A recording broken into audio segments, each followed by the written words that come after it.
Welcome back to the Daboot Tragedies. This will be the full podcast. This is episode 15, and we have a good one for you today. I did these last year and a while ago around draft time. Now I'm back at it. I'll try to have these weekly. If you don't want to sit there and listen to an hour-long podcast or 45 minutes, however long this will be, I will chop this up. So everything I talk about, I will, splice it up, cut it up, and add videos to the channel just where they're about 8 to 10 minutes long, and you can watch them that way. But let's jump into this game from yesterday. Saints beat the Rams. We move into 4-7 on the year. Quick recap, Andy Dalton, man, 21 for 25, as you can see, 260 yards, 3 touchdowns. His best game as a Saint to this date. Taysom Hill, 9 carries, 52 yards. Alvin Kamara, 12 carries, 42 yards. Run game was okay, not great. We still have to be better in the run game, but with the offensive line we had out there, you really can't complain on that. Receiving, Chris Olave, Juwan Johnson led the way. Jarvis Landry chipped in with a touchdown. Kamara, 5 targets on the day. I think we had a pretty even day. We spread the ball around. A lot of guys got catches. A lot of guys were involved. We do need a number 3 guy to step up. We'll talk about that just a little bit later. Defense, I think they played well as well. Caden Ellis, Demario Davis led the way. Carl Granderson had a really, really good day at defensive end. He's probably going to be looking forward to more playing time. Alontae Taylor, Paulson, and Debo. They both played great. Debo's finally coming back, into his own. I think he's finally getting over that ankle injury. We'll see. We got the 49ers coming up next. They got Debo out there, Juwan Jennings, some guys. So we'll definitely be on the lookout for him and Alontae to step up in that game. But overall, these guys played a great game. Unfortunately, Peyton Turner went out with an injury. I was really looking forward to him to get a full game under his belt, just to get a full game, see what he can do. Wasn't going to have to be worrying about rotating and getting 10 to 15 plays. He actually made a pretty good play on the play he got injured. He tried to get up and celebrate. They fell on his ankle, and that's just unfortunate. Hopefully, it's not anything major, but that's what we're dealing with right now. And that's one thing on this game. We'll talk about the coaching, but I wanna play this clip from Taysom real quick. Yeah, I mean, it takes early this week, Adam. Let's find it. A record and I believe it was the second answer. Mentality, to win the football game. I know it's just we all right. approach every week with the same mentality, and I think this week there may have been a more added emphasis on going out to win the football game, right? All right, let's pause right there. We should never be adding more emphasis on winning football games. Every week should be the emphasis. Win the game, win the game, win the game. I understand what he's trying to say, but come on now. But that wasn't even the part that I want to stop on. What do we have to lose? So let's call everything we've got on this call sheet. Let's push the ball down the field, and I would say that maybe that was emphasized a little bit more. All right, let's run that back one more time, Taysom, because I think what he's saying is kind of crazy. So let's call everything we've got on this call sheet. Let's push the ball down the field, and I would say that maybe that was emphasized a little bit more. All right, basically Taysom Hill just said that, hey man, we're losing. We're 3-7. Let's just call the entire play sheet. Let's take some chances downfield. Let's emphasize those things. And to me, that's absolutely crazy because you should do this every week. Why do all these offensive coordinators have these big play sheets with 70,000 plays on there, and the whole entire fan base can predict the 3 plays we're gonna run? I do feel like Pete Carmichael, he did change it up. He definitely changed it up this week. On first downs, we had some play actions. On 3rd and short, we had some play actions. I remember 131 for sure. We had a play action that I just thought was going to be a run, and it was like a little over route to Juwan Johnson for 20-plus yards. That was a pretty good play. So I can tell Pete Carmichael, he just was like, you know what? Let me just call everything we have. I saw definitely more Taysom package, Taysom throwing the ball across the middle, some better design, Taysom runs. I just like everything we did on the offensive side of the ball. It just shows me that Pete Carmichael, he knows what he's doing. I think he just was a little timid earlier in the year, a little scared to just run every play. Hey, man, run everything. I promise you, run everything. The more things you run, the more things defense will have to game plan, to stop this team. We're running the basic same plays, the same situation. Try to run it on first, try to run it on second, 3rd and long, and we can't get the first down. We're still throwing the ball behind the sticks on 3rd down. I do think that's one thing we'll have to work on. But other than that, man, I think Pete Carmichael called a good game. I think defensively, Dennis Allen called a pretty solid game. With all the injuries we had going on defense, I can't criticize him for that. They played the best game to the abilities. I mean, at one point we had only 2 defensive ends left in the game. So I think the defense played great. The offense called a good game. Offense played well. Still need to get that run game going. But I just think that was shocking that Taysom basically said, hey, we're going to call everything, because they were asking him basically, he played a little bit more quarterback today, threw the ball a little bit more, ran the ball a little bit more. And I think Pete Carmichael was like, hey, I'm going to finally get the ball to my best players, run my best packages and best plays. And that we should do that every week. We shouldn't just wait until our back's against the wall when we're 3-7 to start doing these things. Now, we'll go back to this play-by-play real quick for the Saints. Let's just look at some of these drives. We won't go into too much depth on it. All right, but first drive, look how we start the game. Andy Dalton, incomplete short to Alvin Kamara. I'm not mad at it. First down pass play, absolutely great. Next drive, Andy Dalton, pass right to Adam Trautman. Oh, crazy. We don't just come out and run the ball on first down every time. Let's look at the next drive. Alvin Kamara run. So that's 3 drives right now. You do two passes, 1 run. Next drive after that, another run. So now you're half and half. That's where you need to be. You know, it doesn't have to be all passes. It doesn't have to be all runs. You just have to change these things up in a situation. Which this a punt. Alvin Kamara left guard, 5 yards. And then we had the end of the half. Then after that, we come back out. Andy Dalton, deep pass to Chris Olave to start the half off. Now it's still 3-3. So basically, you get what I'm saying. Taysom Hill at quarterback. Taysom Hill right now, that's a whole different thing. You done ran it 3 times. You done threw it 3 times. Now you got Taysom Hill at quarterback, and he runs it. So after that, Taysom Hill back at quarterback, ran it for 11 yards. So now that's 3 pass, 3 runs, 3 plays with Taysom Hill on first down. That's just a good game by Pete Carmichael. He definitely mixed it up on third downs. I like what I saw. For the most part, we were 4 for 11 on that. We only had 323 total yards. We weren't like world beaters on offense, but we were efficient. We got in the red zone. We got touchdowns. That's good, man. The deep ball to Olave was pretty good. We haven't taken a lot of shots this year, especially with Chris Olave and Rashid Shaheed finally getting more involved in the offense. We're going to have to take some shot plays. We're going to have to take some shot plays. Defense only gave up 188 yards passing. That's pretty good from the past. I think Matthew Stafford played. Don't remember. He played a couple quarters, and then Perkins came in there, maybe 2.5. I'm not sure. We did give up 148 rushing yards. I kind of give us a pass because Perkins did come in. He ran for about 40 yards. We weren't prepared for a scrambling quarterback, but we still have to be better in that run game. We gave up almost 5 yards to carry. Can't have that. 0 turnovers. We didn't force any turnovers, but 0 turnovers. That's good. If we can get 0 turnovers from us, I'm not really worried about forcing turnovers. That'll happen. But we can't turn the ball over. We just can't turn the ball over. We do that, we can win games. Good defense, turnovers, special teams. Special teams was looking pretty good. I did give a shout out to Rashid Shaheed on the last video because he did average 10 yards a return, and that's all we need. But, man, those are going to be the keys to victory for us. We can't come out and beat someone we're not. That number 1 defense in NFL that we all thought we were going to have, that's obviously not the case. We're not going to have that. We're not that good, but that's okay. That is okay. We can play the games like this, and we got a chance to win them all. And while we're here, we can just check out the schedule. Let's just check out the remaining schedule for the Saints. We can talk about each one of these games for a minute or two. And, will we have a shot, of making a run or something like that? Who knows? But let's quickly go through these games off my memory. Falcons game, we all know that game was a crazy game coming back from 16 down or something like that in the 4th quarter. Won that game. Then we got the Bucs game. Crazy fight. Lattimore got thrown out, him and Evans. Panthers game, we were beat up. Vikings in London, we had the double doink by Will Lutz. Could have won that game. Seahawks game, we played pretty solid. Bengals game, another game we should have won. Blew that game. Couldn't guard Jamar Chase. It was just absolutely awful. Cardinals game, we do the back-to-back pick sixes to end the half. Another game we should have won. Raiders game, Raiders were pretty bad. We locked them down, shut them down. It's another game that was good for us. Well, not another game. It's only been a couple that's been good for us. Then you have the Ravens. I think that's maybe the only L where I was like, nah, they just beat us.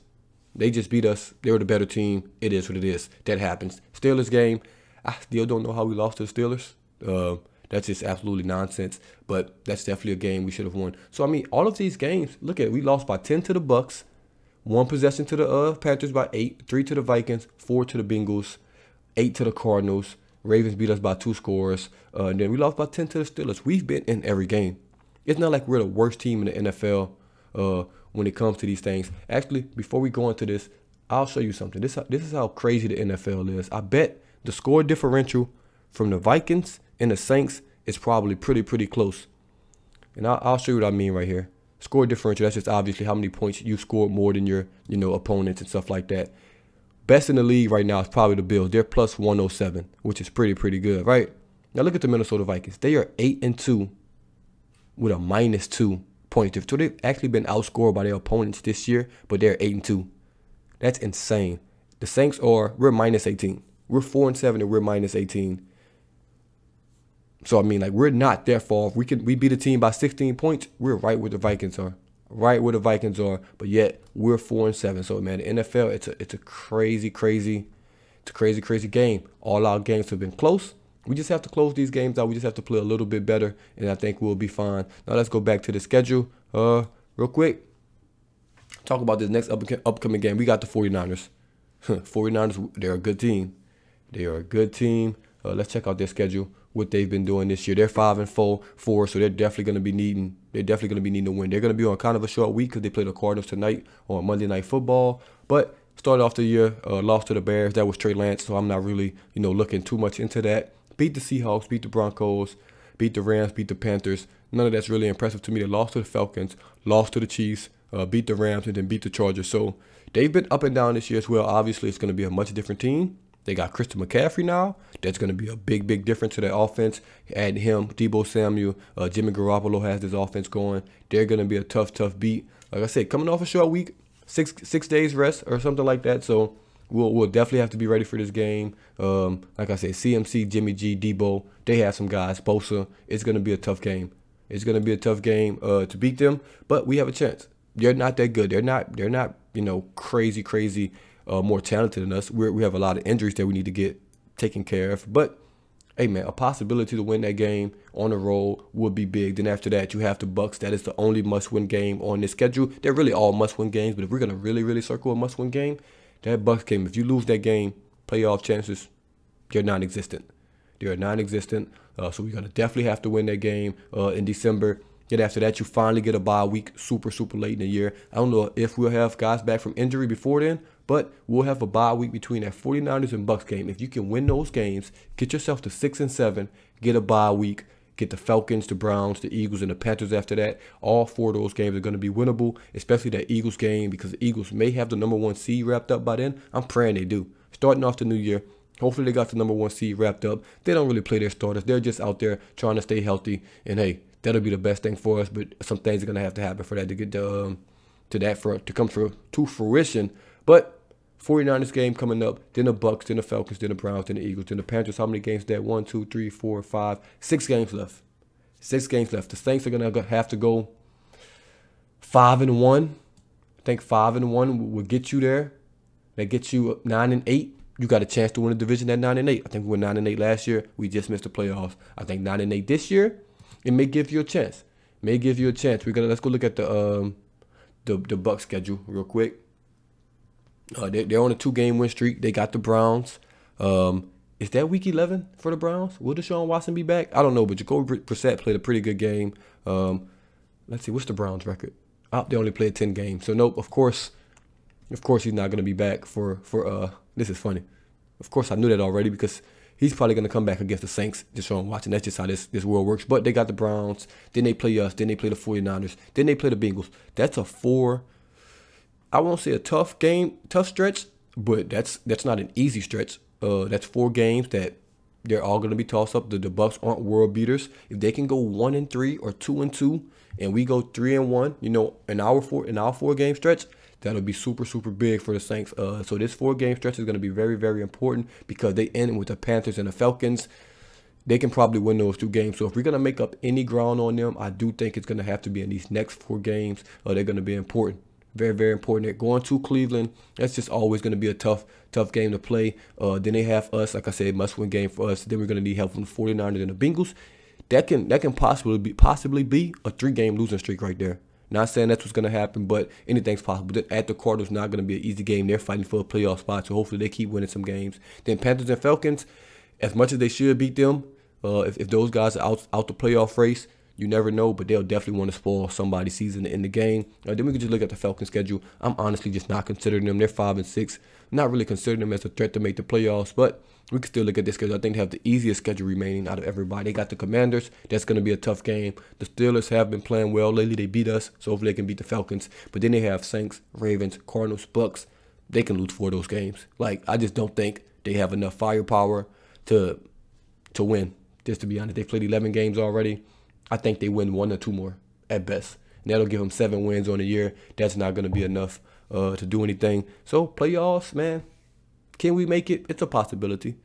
It's a possibility. There definitely, it's definitely hope. It's definitely hope on the horizon. I've said this after every win, though. We can't put back-to-back wins together. We haven't done that all season. We're definitely going to have to do that. Run game's going to have to get better. Passing game's going to have to get better. I did like the effort from us, though. Did like the effort from the Saints this past week. Didn't look like we're, ready to quit. Don't look like they're ready to give up.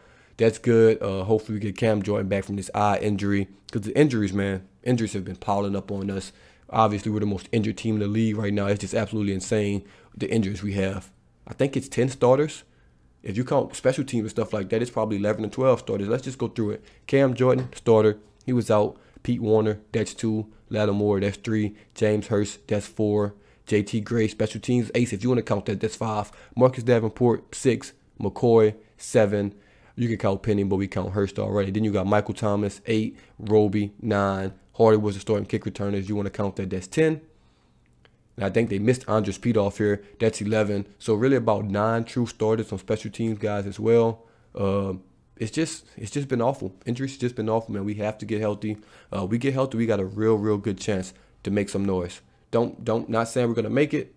Wild card's a possibility. I think if we win 9 games, I didn't even check the wild card standings. Let me look that up real quick.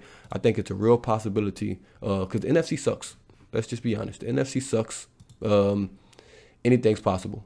Anything's possible. Right now, we're at the bottom. We're 4-7. We're at the bottom. 7 teams make the playoffs. 1, 2, 3, 4, 5, 6, 7. 6-5 is in the league right now. Really, actually, 5-4 because Tampa's ahead of them just because they're ahead in the division. The division is obvious. It's going to be easier to win a division than make the wild card. Let's get that one thing straight right there. And just look at the win streaks in the NFL right now. The Detroit Lions, the Detroit Lions has the biggest win streak, and they're 4-6. They've won 3 in a row. No one streak, and everybody's either lost one, won one. Like it's a lot of people losing every week. This division is just, the conference is just not that good. Division's not that good. I mean, look at the plus minus differential. You have 1, 2, 3, 4, 5, 6 teams that's plus in a point differential, and 2 of them are barely plus right now. So division's winnable, just because no one's really good. Conference wild card possibility. Tiebreakers are probably going to be absolutely hell when it comes down to tiebreakers, because your division record is going to come into play. So we're going to have to win our division games. Then your conference record is going to come into play. We're going to have to win these NFC games as division games as well. So chances are there, possibilities are there. Maybe we'll make the playoffs, maybe not. No, just to, obviously not clickbait the title. We're definitely going to talk about Dennis Allen's future. Will he be one and done with the Saints? Who knows? One thing I do know, Gail Benson doesn't play around. If you remember the Pelicans with Stan Van Gundy, he was 1 year, and they were like, you know what? You're out of here. You're out of here.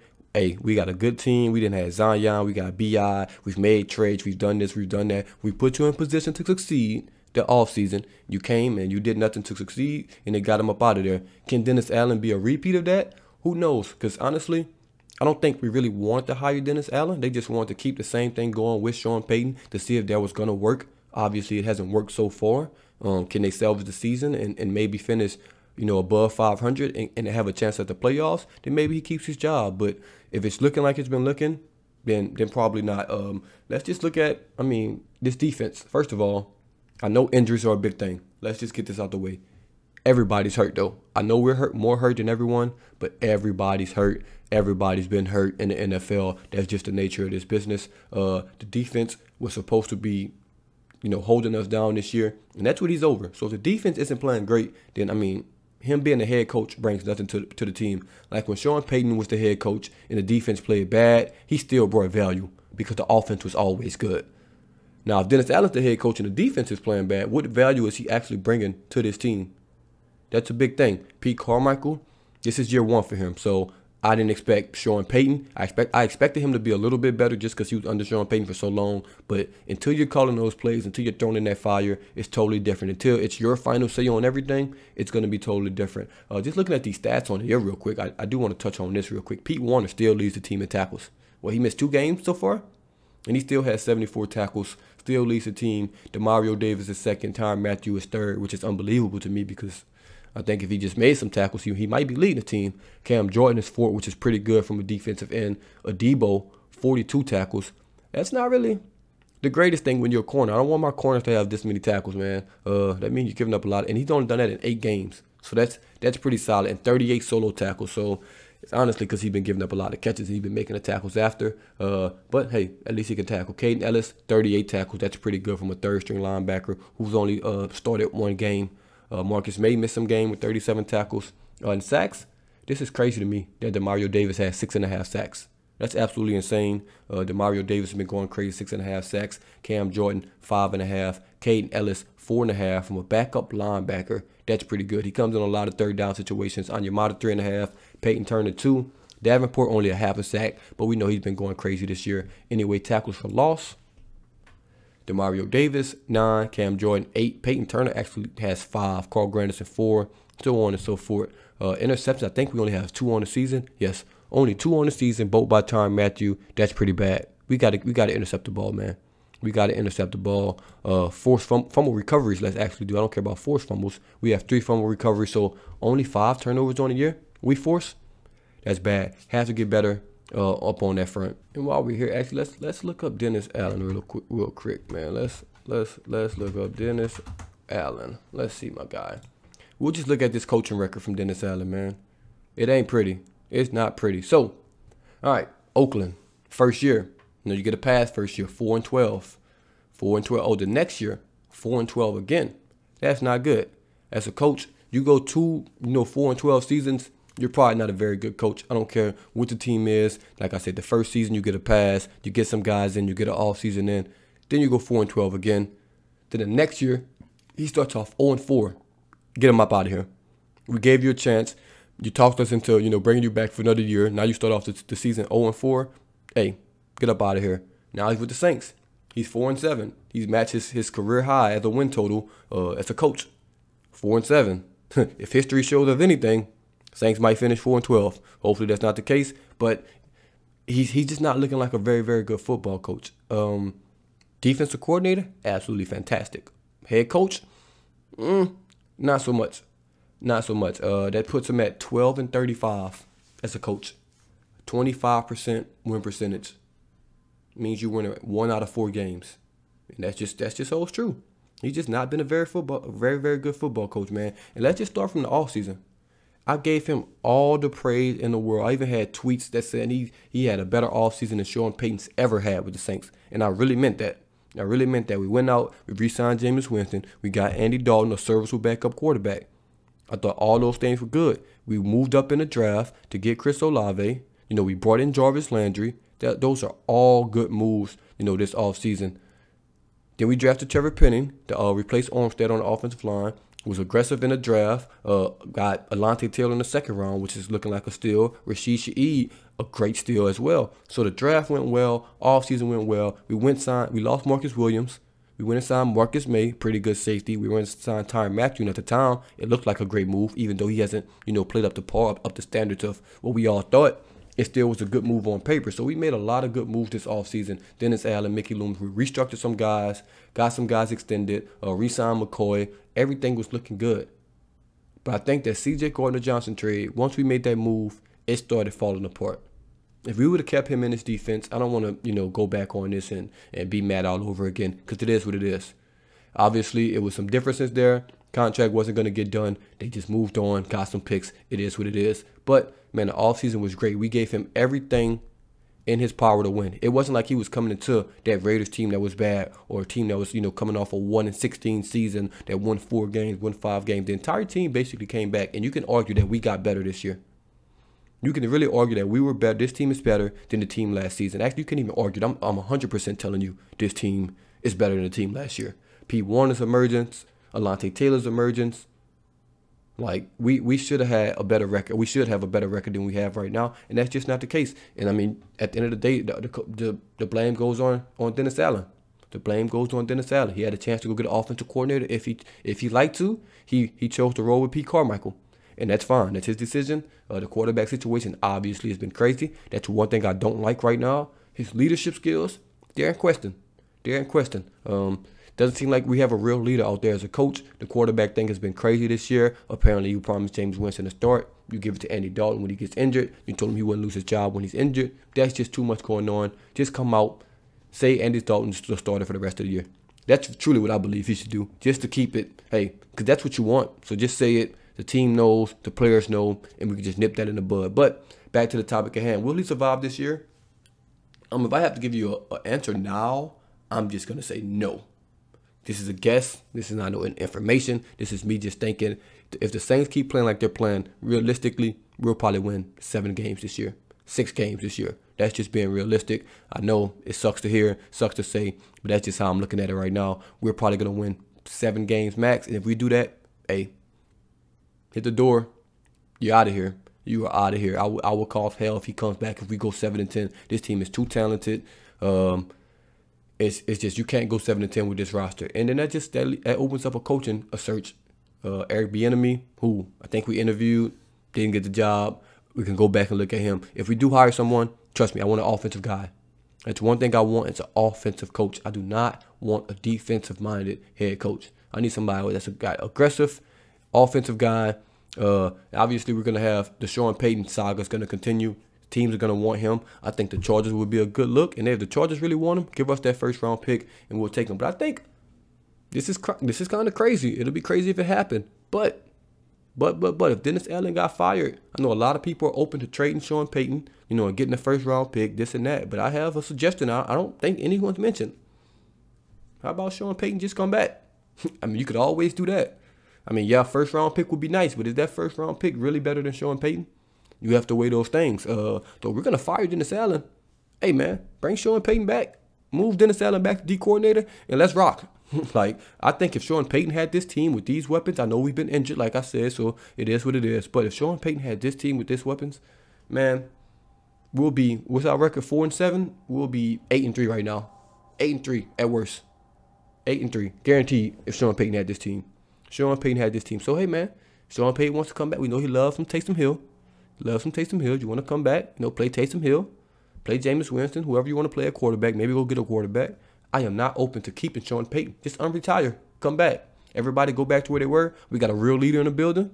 Dennis Allen, great at defensive coordinator. He could just focus on that defense. And, hey, that'll be a great thing. But if the Saints want to trade him, get a first-round pick, I'm also not opposed to that. I think that's just a win-win situation.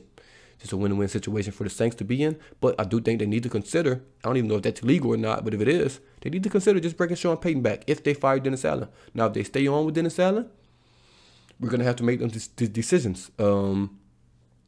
Is he going to actually hire a defensive coordinator or keep the same guys that we have? I think the guys that we have, co-DCs, are great. Or we're going to bring in a new OC. But something's going to have to change. He's going to have to make that decision if him and Mickey Loomis, if he comes back. But at this point, if I had to answer that question, if $1 million was on the line, I would say no. Because the team just hasn't performed. He hasn't been a good coach. I don't think he's been a great leader. He has time to turn it around. But at the moment, 6 games left. It's looking bad for us right now. So we'll see what happens with Dennis Allen. Let me know what y'all think. Will he return next year? Will he not? Obviously, we don't know until the season's over. We'll all know. Trust me. When this season is over, we'll all know. We will all know. Based on that record, based on how this team performed, we'll know if Dennis Allen will be back or not. Now we're going to move front to the Pels, man. Let's talk about these Pelicans. We haven't really talked about the Pelicans just because football is going on. Football's almost over, so we'll get to the Pelicans. Zion's been out the last 3 games, I believe. If I remember correct, the last 3 games. Got the Warriors tonight. He will be back, as you can see. Pelicans, Williamson, definitely playing Monday. Let's just look at the stats for this team real quick. Let's go through the stats. Points per game, Zion's leading 23.5 points per game, 6.5 rebounds almost, and almost 4 assists. And the steal, that's pretty good from Zion. I expected a little better from him this year, but it's early. He's coming off foot surgery. He's still getting back into things, but he's a beast. Brandon Ingram. Need a little bit more from Brandon Ingram. He's having 21 points, 5 rebounds, 4.5 assists. I think he'll get better as the season goes on. I think he can average 24 to 25 points a game. CJ McCollum, 18.9 points a game, 5 rebounds, 6.5 assists. That's pretty good from CJ. Val, I think he can play a little bit better as well. He's averaging 13.5 and 9. I think he can get you around 15 points. Trey Murphy, who's been a pleasant surprise this year. Well, not even a pleasant surprise. We all knew Trey Murphy was pretty good. Let's just be honest. Trey Murphy's a good basketball player. He can shoot the ball. He's averaged 11 points per game, 4 rebounds. We'll get the percentages a little later. And he started 7 games when Zion's out. Herb Jones, 10 points a game, 3.5 rebounds. Really, really good defender. You can always take that. Larry Nance, same thing, really good defender. Larry Nance is actually averaging 10 points a game. Off the bench, only in 23 minutes, 6 rebounds. That's pretty good from him. Jose Alvarado, another defensive guy, averaging 8 points a game. 2 assists, 2 rebounds. He's good. Lance Marshall's been good. Devontae Graham, who I'll talk about a little later. He just, it's just not a fit for him. Let's just be honest. He's averaging 4.6 points a game. It's just not a fit for him. The Pelicans, Dyson Daniels, only played in 8 games, averaging 12 minutes a game. I would like to get him more minutes to see him play more. Jackson Hayes, 5 games. He's also a guy that's probably going to be on a trade block soon. Or if not, probably already in talks. Zion Williamson, 56% from the field. That's pretty good. Brandon Ingram, 46%. That's pretty good. CJ McCollum at 40% is going to have to get that up. Val, 51%. Trey Murphy at 48% is absolutely fantastic. Then you got Herb Jones at 48%. Larry Nance, 68%. That's just craziness. Alvarado, 47%. Now look at this three-point percentage, man. Zion, 50%, but we know he's not taking a lot. I wish he would take more. Garrett Temple's not taking a lot as well. Dyson Daniels, 50% at 1 per game. That's not bad. Brandon Ingram, 49%. Hey man, if you're making 49% of your threes, take some more. Larry Nance, 45%. He's not taking many. But Trey Murphy at 42%, taking over 5 a game is absolutely fantastic. And Brandon Ingram at 49% at 4 a game. That's absolutely fantastic by those 2 guys. Devontae Graham, 41%. Jonas, 40%. That's big. Obviously, playing with Zion, you're going to need the guys to space the floor. So we can shoot the ball. I wish we would take more threes, but we don't take that many. We got a lot of mid-range guys, a lot of things in the paint with Zion and Val. B.I. likes the mid-range. CJ likes the mid-range. But the team is solid. The team is solid. I think we can play better. Free throw percentage, pretty good. From Trey Murphy, great, obviously. Val, great. That's a big man, 84%. B.I., I would like him to be a little higher. I think he'll be an 85% free throw shooter. CJ McCollum has to be over 80%. You can't have that. Zion at 71, that's not awful, but I think 75% will be, where he needs to be to be more efficient, get you a couple extra points on the board. 9 and 7 right now. I almost said 6 and 7. 9 and 7 right now. We can look at the standings. It's so early in the NBA season that standings are just irrelevant. But if we want to look at the standings right now, the Pelicans would be in the play-in game right now. They'll be playing the Dallas Mavericks, 1 game, for the play-in. But like I said, it's early because you got the Kings as the 5 seed. They've been playing well. Don't think that'll hold up. You got the Jazz as the 1 seed. Like, let's be honest with ourselves. We really think that's going to hold up. They've been playing great. Lauri Markkanen, those guys been balling, but let's be honest. And we're only 1 game in the loss column away from that number 1 seed. It's going to be very, very close in the West. It's going to be 10, 11 teams. Because you got Golden State not even in the play-in game right now. Obviously, things will change. The Lakers, who've been bad, they're 5 and 10. If they continue to struggle, that's going to give the Pelicans a chance at a higher draft pick. Obviously, if they get in the lottery, things like that. You got Victor Wembanyama, whatever his name is. He's going to be a stud. So, hey, it's a possibility there. A long ways away. 15 games played, man. You got so many more games to play in the season. So, we'll look at the standings a little later. But the team has been playing well. I do like what I see. Zion's going to be coming back. We can just check out this schedule. Let's check out this schedule coming up. At least like the next 10 games. For the Pelicans. I almost called them the Hornets. I don't know why that popped into my head. But obviously, we got the Warriors up today. Talked about that already. That's going to be a tough one just because Clay went crazy last night and Steph went crazy last night. But they're all on the back-to-back. You got Golden State, San Antonio, very winnable game. They're awful. San Antonio awful. Memphis, they're not going to have Ja. Very winnable game. Oklahoma City, Toronto, San Antonio. Denver's without Jokic, but I'm sure he'll be back. And then Detroit. So right there, that's 1, 2, 3, 4, 5, 6, 7. That's 8 games right there. I think they can go 7-1 easily. Go 7-1, and that's not even like stretching it. I think they go 7-1, 6-2 at worst. That puts you at 15-9. That's a solid start to the season because after that, this little 5-game stretch is so weird.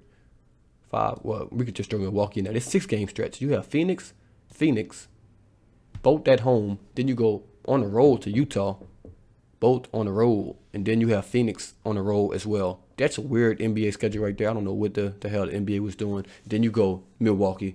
That's just a very weird schedule in my opinion. I don't know why they're doing that, but that's just, hey, that's the schedule. I'm not sure what's going on.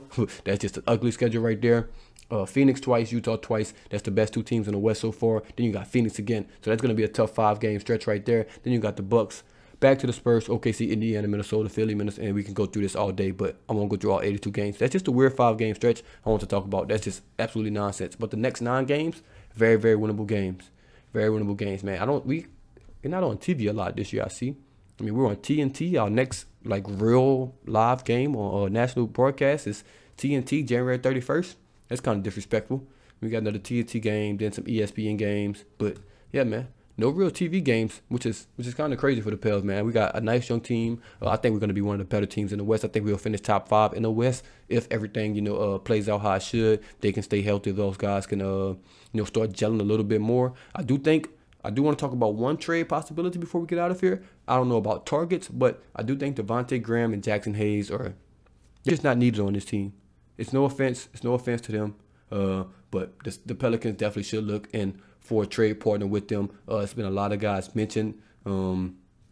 Personally, I would look for a point guard, but I know a lot of people, want a 2 guard or something like that. But I think putting CJ back at the 2 guard, putting BI at the 3, Zion at the 4, Vail at the 5, and maybe bringing in a point guard is a possibility. You can also add another wing. I mean, it's anything's possible.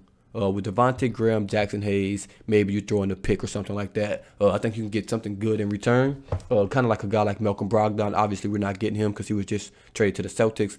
But a guy like that, a good point guard, nothing crazy, not going to get a superstar. You can just get a good, solid, guy, maybe start, maybe come off the bench. I think it'd be good. And also, we need to give Dyson Daniels those minutes. Dyson Daniels should be around 20 minutes a game, if you ask me. Give him all of Devontae Graham's minutes. Dyson Daniels should have every last minute at backup point guard this year. If the starting point guard's not in there, if it's going to be CJ, when CJ's out the game, Dyson Daniels needs to be running the show. That's just how I go. Also, I would like to see more point Zion. I think we just been throwing the ball a lot in the post to Zion, letting him face up, go off the dribble, which he's good at. He's good in isolation. He's hard to stop. He's going to draw double teams. But I would like him at the top of the key, running the point.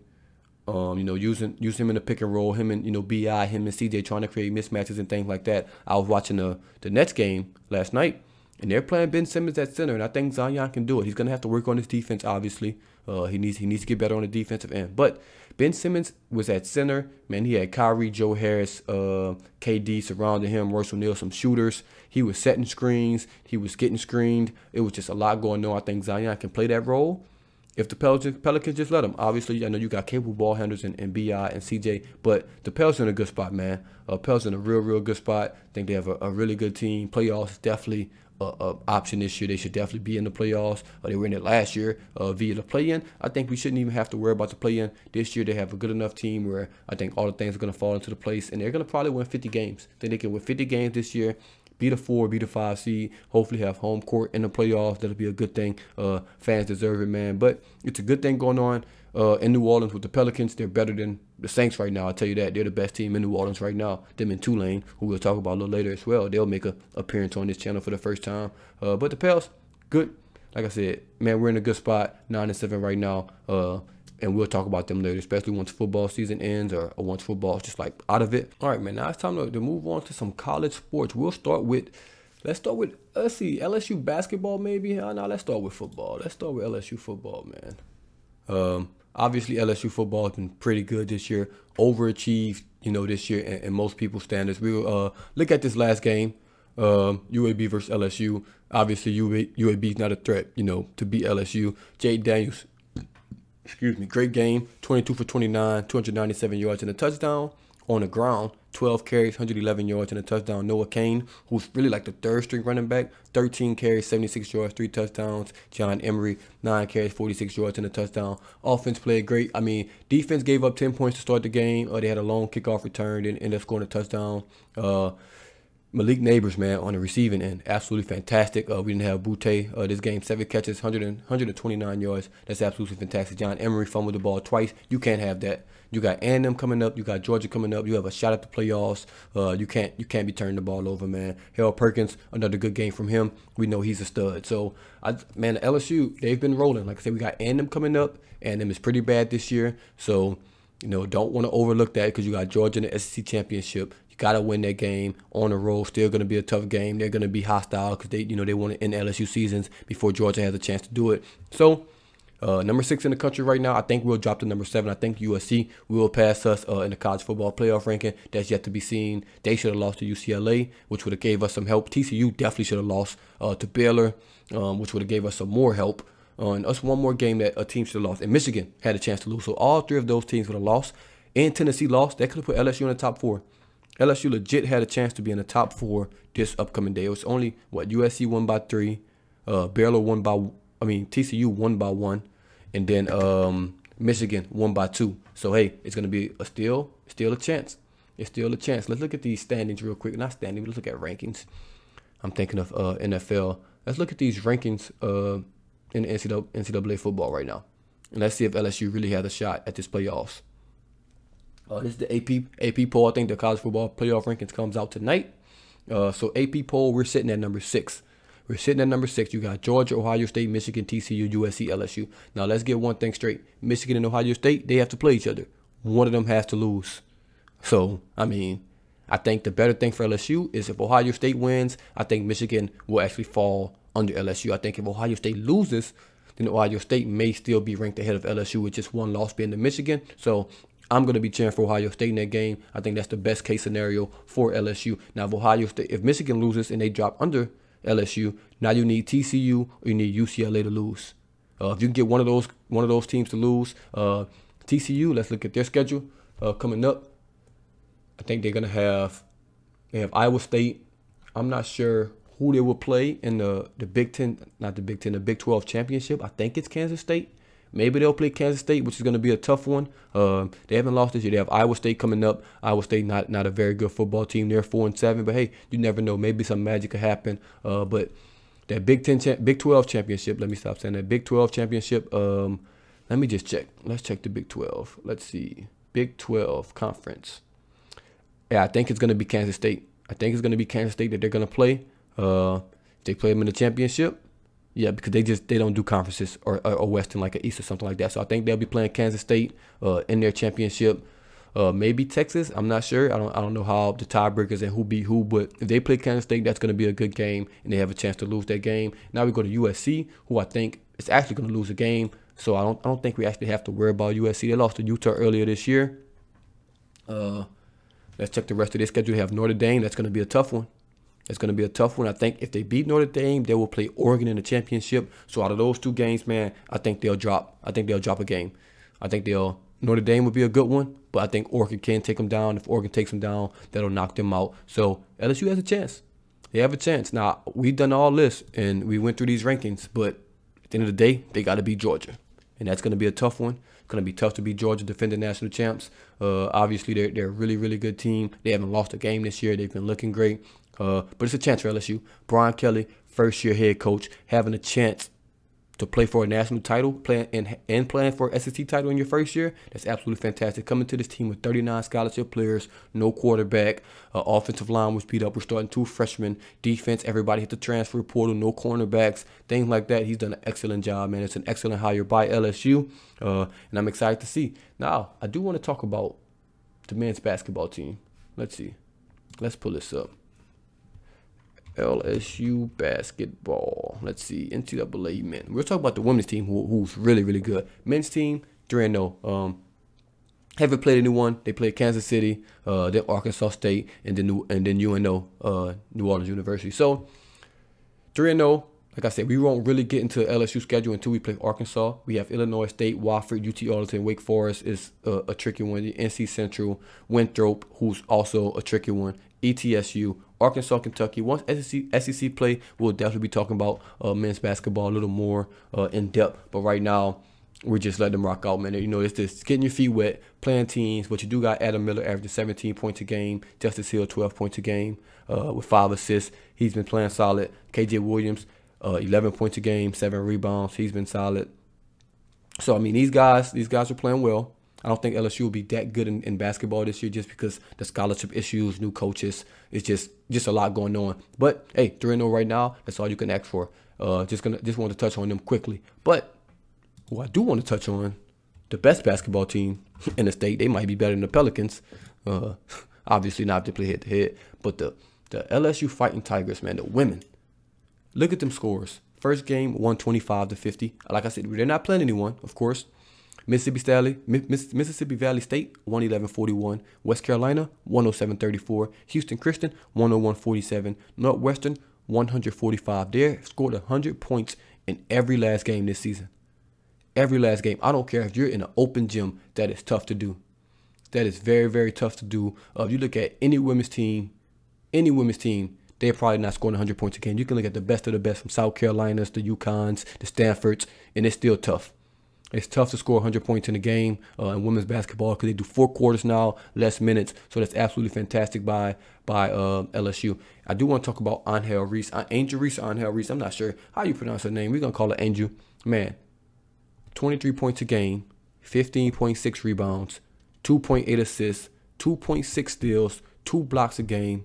Shooting 62% from the field. Needs to work on that free throw, 64%. Get that up to over 70%. But, man, that's absolutely fantastic. She's a baller. She was the number 2 player in high school when she came out of high school, I think, 3 years ago, behind Paige Buchers. And if we all know Paige, UConn, best player in the country, she's been balling. But, man, Reese has been going crazy this year. She's been a dog. She's been the LSU's best player. Then you got the freshman, Flajay Johnson. She's averaging 16 points a game, 6 rebounds, 3 assists, 2 steals. She's been pretty good. Alexis Morris, 14.5 assists at the point guard position, is pretty good. LSU's basketball team has been really, really good this year. Men's been starting off shaky. Couple close games with some bad opponents, but they're 3-0. LSU women, 5-0. I think this is going to be a real good team. They're ranked number 15 right now. I think they'll be a top 10 team in no time. They'll be a top 10 team in no time. I think they have a chance to compete for a championship this year. And this is year 2. Year 2 for Coach Kim Mulkey, who did a great job at Baylor. Now it's at LSU, doing a good job for the Tigers. So we'll definitely be looking forward to this LSU season once probably next year hits. It's early. It's November basketball. No one really cares about November basketball. It's just a lot of exhibition play. Just getting your feet wet, get back moving. Doing some new things with some new players. So definitely going to be on the lookout for LSU basketball later as the season goes on. LSU baseball, I'll just touch on them real quick. I'm not going to talk about them in depth. They're going to be really, really good this year. If you made it this far and you heard this, when LSU baseball is very, very good this season, just don't be shocked. I promise you. Just do not be shocked. They should have a chance to go to Omaha and win it all. They're going to be very, very good this year. I'm excited to see what they do. That's going to be a good thing to watch. And since we're here, I'm going to talk about Tulane. I'm not going to pretend I know everything about Tulane. I watched like 2 of their games. They're a really good team. They beat the hell out of SMU. I watched this game. But, man, let's just go to their stats. Let's just go Tulane. They're number 21 in the country right now. That's very, very good for Tulane. They're going to be looking like they're going to be in a really good bowl game. They lost to UCF. That was a pretty good game, man. I wish they could have won it. But now they got Cincinnati coming up. That's going to be a big game. They can drop inside their top 20 if they beat Cincinnati. Let's look at their stats on the year.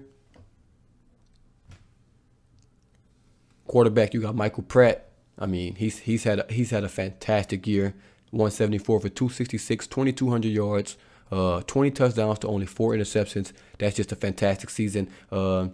Tajay Spears on the ground, 155 carries, 996 yards, almost at 1,004 yards away, averaging 6.4 yards a carry, 12 touchdowns. Michael Pratt, the quarterback, has also ran for 317 yards and 9 touchdowns. So the run game for Tulane's been pretty good. The pass game's been pretty good. Shea Wyatt, the leading receiver, 27 catches, 520 yards, 5 touchdowns. Jaquan Jackson, 27 catches, 433 yards, 2 touchdowns. Deuce Watts, 27 catches as well, 410 yards, 6 touchdowns. So obviously, Tulane spreading the ball out.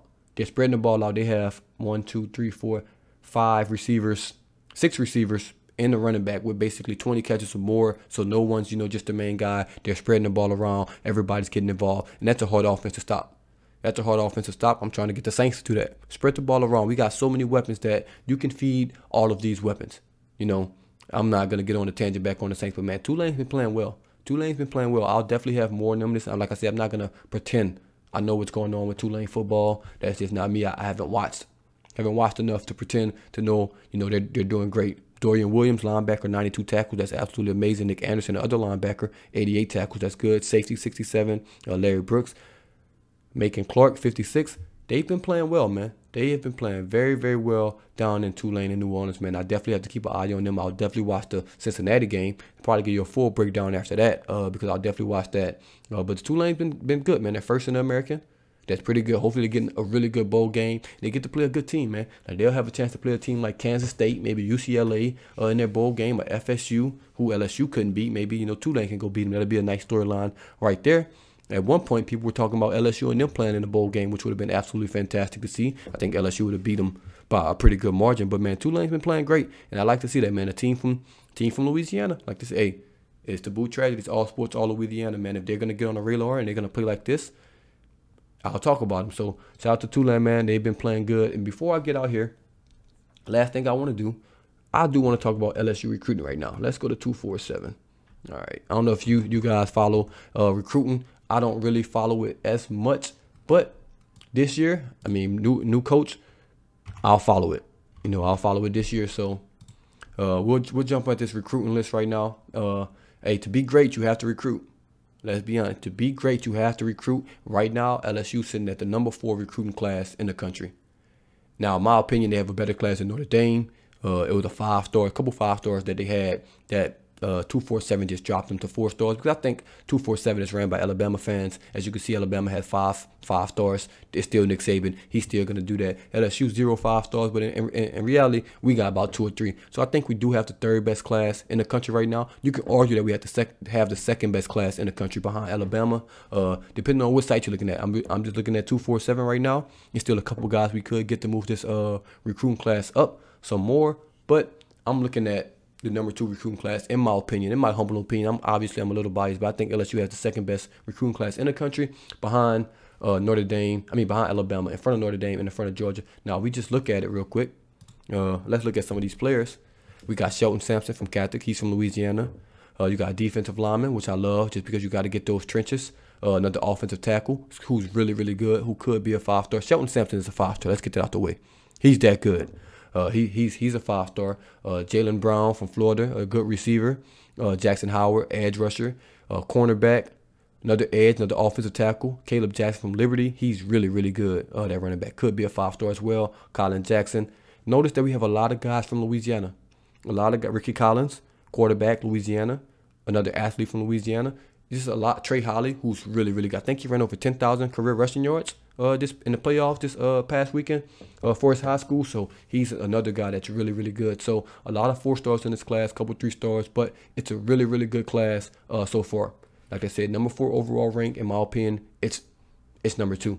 And if we look at this full list, I think it's still some guys that we can get that's in the top, players. Obviously, Archie Manning's from New Orleans, Manning family, Peyton, Eli, Archie, all those guys.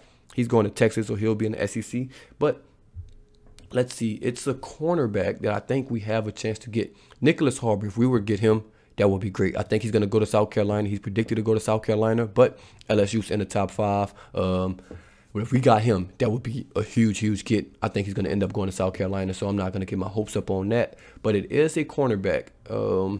What is his name? Let's find him. Desmond Ricks. He's predicted number 15 player in the country, a 5-star corner. This would be a huge, huge get for LSU. 5-star, 15 player in the country, number 2 in the country at the cornerback position. He's predicted to go to LSU, 100%. Usually when these guys predict these things 100%, they know more. They're insiders. They be having all the information. If they can get him, that'll be a huge, huge get for this recruiting class, man. That'll be, you get a 5-star corner like that, it's just, you just can't beat it. We're DBU for a reason. Look at the offers. The guy's a stud. You got Alabama, Florida, LSU, Auburn, FSU. Basically anybody, anywhere he wants to go, this guy can go. LSU's in the driver's seat right now. They've been playing well, so that's definitely been helping out. And we'll see what happens, man. We'll see what happens with him. Hopefully we get him. That'll help out the recruiting class. That'll actually solidify us having a number 2 class behind Alabama. And the way you beat Alabama, the way you beat Ohio State, the way you beat Georgia, the way you beat these teams, you have to out-recruit them.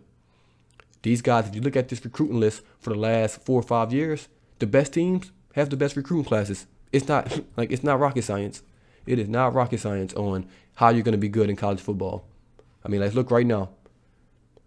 Let's look at 2022. All right, let's just go through some recruiting classes real quick.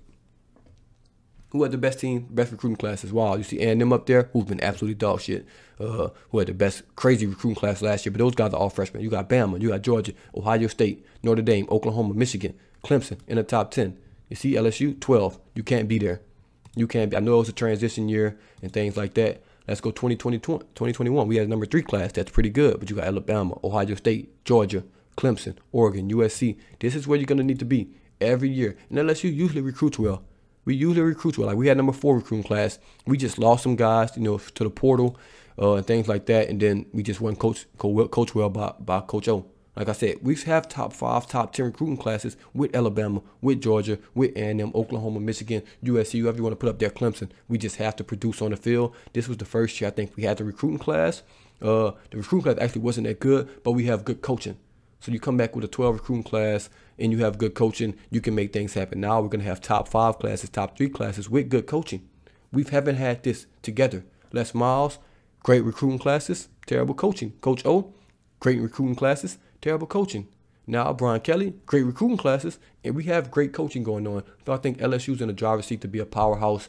To obviously we're a blue blood in my opinion. Some people don't think we are, but to remain consistent for the next 10 to 15 years with Brian Kelly running the show, I think we're in a good position with the LSU football team, and I think they have a chance to do some crazy things. I think the team's only going to get better, coaching's only going to get better, and we'll see what happens, man. They got a good chance to do something in the playoffs this year if they beat Georgia. If some things fall their way, we'll see what happens. But that'll wrap up this episode, man. I don't know how long this is. I've just been sitting here talking. If you made it all the way to the end, man, I appreciate you. We're going to try to do these every Monday. Don't know if we'll get them every Monday, but this is episode 15. I appreciate y'all for tuning in. Once again, as always, this is Daboot Tragedies, and I'm out.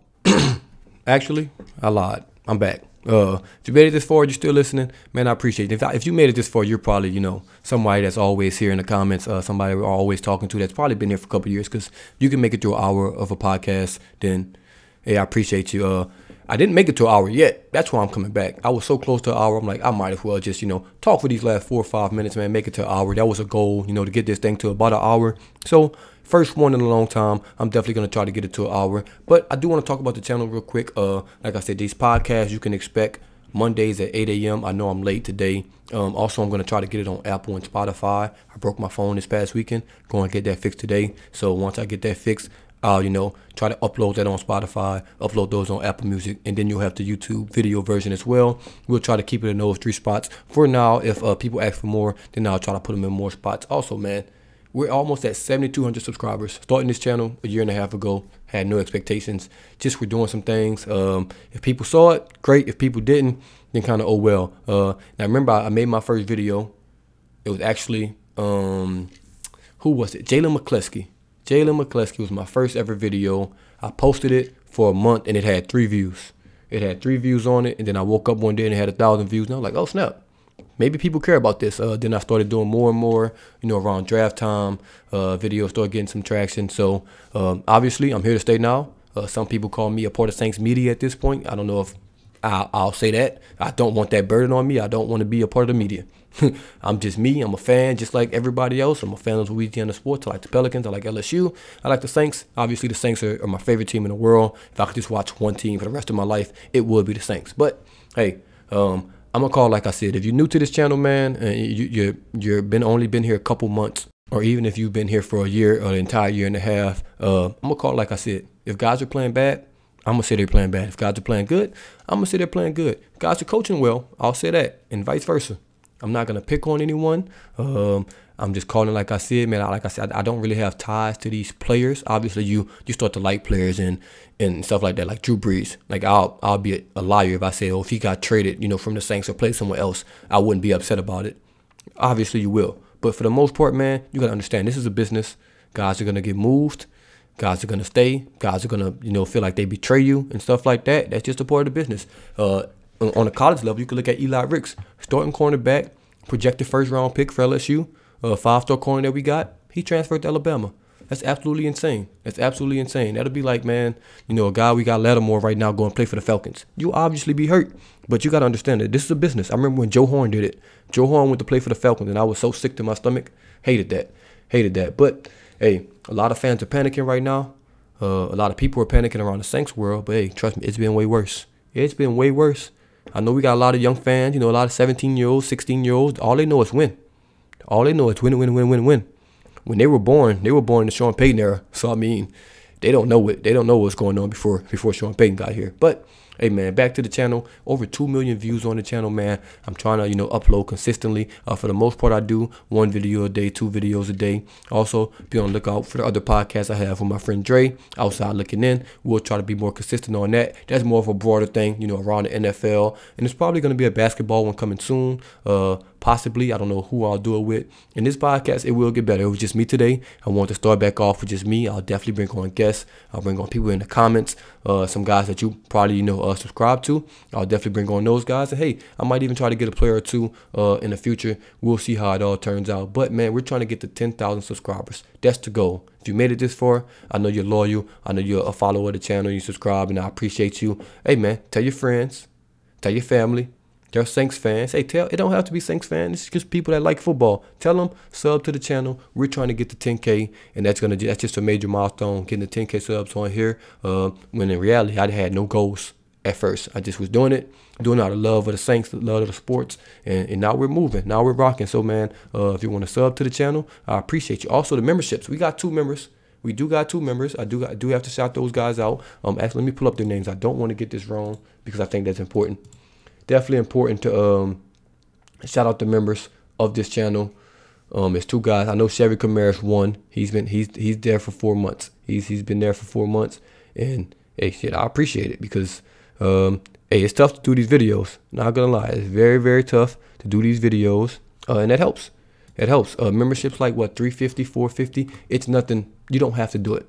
Let's get that out the way. No one has to be a member of this channel. I'm not forcing no one. It's still free content if you want to be free content. But if you want to be a member and you want to pay a little $4 a month, $4.99 a month, whatever it is, like I say, I don't know what it is per se. I should probably should know. Okay, finally pulled up. It's Chevy Kamara. He's been here, and then Angelo Parfait. I think I'm pronouncing that correct. Those are the 2 members right now, man. I appreciate y'all for being members of the channel. I'm definitely gonna come with some creative things where members will definitely have some perks and stuff like that. Don't really have anything right now. Only thing I really have is priority commenting. So if you comment and you're a member, I'll definitely comment back. I try to comment back to a lot of people anyway, but it's just so many comments sometimes that it's just impossible to do it all. Like I said, but it's not required. It's not required. Also be on the lookout.